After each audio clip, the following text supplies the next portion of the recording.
কেইজন আছে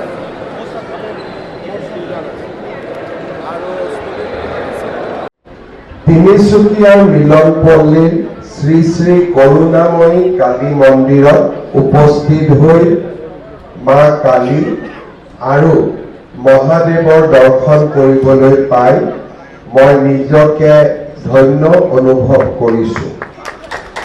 আজি সন্ধিয়া উপস্থিত ধৰ্মপ্ৰাণ ৰাইজৰ প্ৰতিও মই মোৰ সেৱা আগবঢ়াইছো।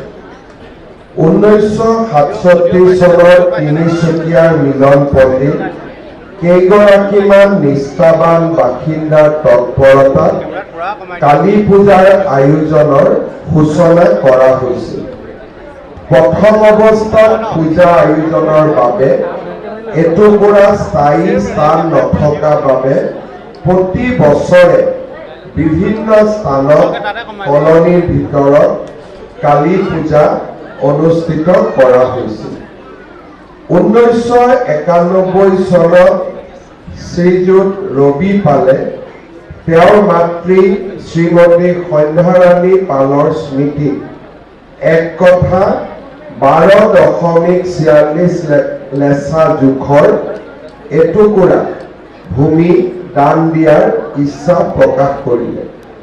পৰিয়ালটোৰ বিশ্বাস অনুসৰি শ্ৰীমতী সন্ধ্যাৰাণী পাল দিব্য দৃষ্টি সম্পন্ন আছিল, যাৰ জৰিয়তে তেওঁলোকে অনুভৱ কৰিছিল যে সেই ভূমি মা কালীৰ নামত উৎসৰ্গ কৰা উচিত, য'ত ভক্তসকলে আহি মাক প্ৰাৰ্থনা কৰিব আৰু আশীৰ্বাদ বিচাৰিব।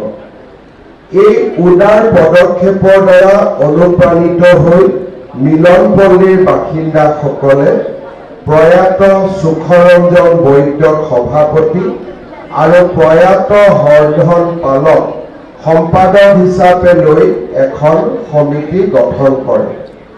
1993 চনৰ 29 এপ্ৰিলত শ্ৰী ৰবি পালে আনুষ্ঠানিকভাৱে এই মাটি মিলনপল্লী সাৰ্বজনীন কালী মন্দিৰ সমিতিক প্ৰদান কৰে। 13টা বছৰৰ ৰাইজৰ নিৰন্তৰ প্ৰচেষ্টা, বিভিন্নজনৰ দান বৰঙণি আৰু উপহাৰ কুপন খেলৰ জৰিয়তে সংগ্ৰহ কৰা ধনেৰে মন্দিৰ নিৰ্মাণৰ কাম আগবাঢ়িল।